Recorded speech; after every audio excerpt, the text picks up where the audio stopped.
اعوذ باللہ من الشیطان الرجیم، بسم اللہ الرحمن الرحیم۔ ولی اللہ اسلام کے تمام ناظرین کو السلام علیکم ورحمۃ اللہ وبرکاتہ۔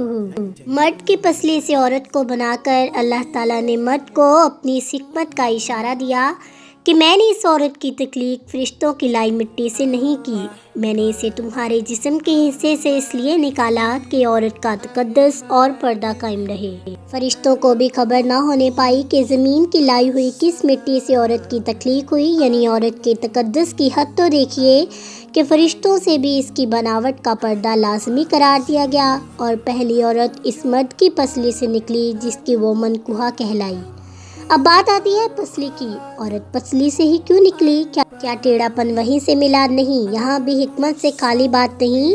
انسانی جسم میں دل اور بہت سے نازک حصے پسلی کے پیچھے چھپے ہوئے ہیں، یعنی پسلی ایک ڈھال ہے۔ ان نازک حصے کے لیے تو اللہ پاک نے عورت کو پسلی سے نکال کر یہ نہیں بتایا کہ عورت میں ٹیڑھا پن ہے، بلکہ اس عورت کو پسلی کی تخلیق کر کے یہ بات سمجھا دی کہ عورت وقت بڑھنے پر ڈھال بھی بن سکتی ہے۔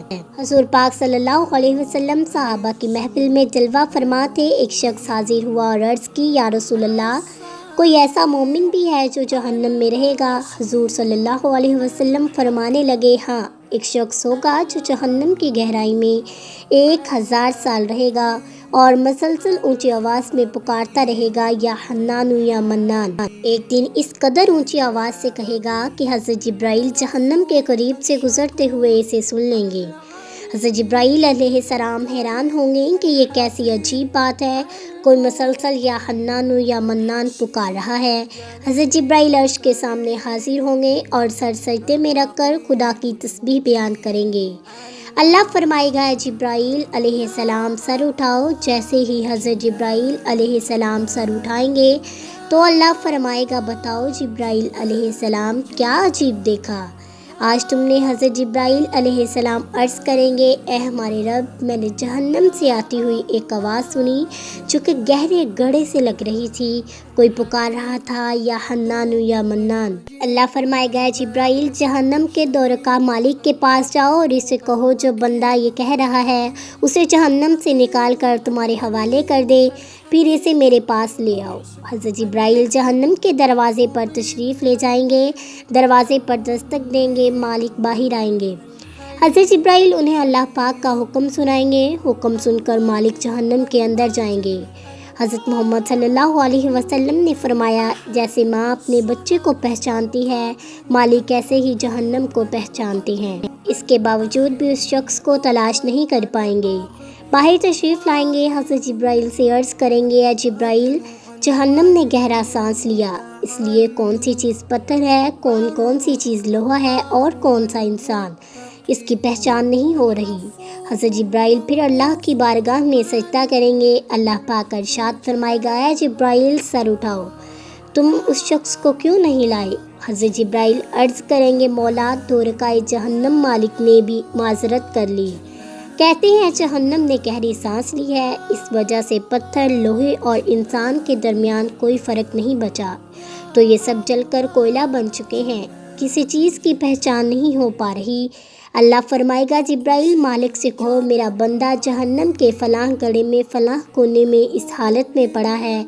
حضرت جبرائیل جہنم کے دروازے پر جائیں گے اور حضرت مالک کو یا حنان یا منان پکارنے والے کا پتہ بتائیں گے۔ حضرت مالک جہنم میں جائیں گے اور دیکھیں گے شخص، اس کے پاؤں اس کی پیشانی کے ساتھ اور اس کے ہاتھ گردن کے ساتھ بندھے ہوئے ہیں، اور جہنم کے سانپ بچھو اس کے ساتھ لیٹے ہیں۔ حضرت مالک زنجیریں توڑیں گے اور جہنم سے نکال کر حضرت جبرائیل کے حوالے کر دیں گے۔ حضرت جبرائیل علیہ السلام اسے عرش الہی کے سامنے لے کر حاضر ہوں گے، سر سجدے میں رکھیں گے۔ اللہ پاک فرمائے گا، جبرائیل، سر اٹھاؤ۔ جبرائیل سر اٹھائیں گے۔ اب اللہ پاک اس بندے سے فرمائے گا، اے بندے، میں نے تیری بہترین تخلیق نہیں کی تھی؟ کیا میں نے تیری طرف رسول نہیں بھیجے تھے؟ کیا میرے رسولوں نے تمہیں میری کتاب نہیں سنائی تھی؟ کیا میرے رسولوں نے تمہیں نیکی کا حکم نہیں دیا؟ کیا تجھے برائی سے منع نہیں کیا؟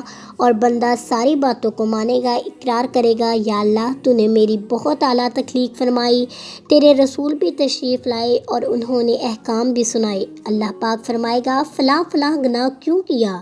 وہ عرض کرے گا یا اللہ میں نے اپنی جان پر ظلم کیا جس کی سزا میں مجھے جہنم میں ڈال دیا گیا۔ اے اللہ اس کے باوجود میری امید نہیں ٹوٹی، مجھے تیری رحمت سے امید تھی، میں یا حنان یا منان پکارتا رہا، مولا تو نے مجھے اپنے فضل سے جہنم سے نکال دیا، یا اللہ مجھ پر رحم فرما۔ اللہ پاک فرمائے گا اے فرشتوں گواہ ہو جاؤ میں نے اس پر رحم کیا اور اسے معاف کر دیا۔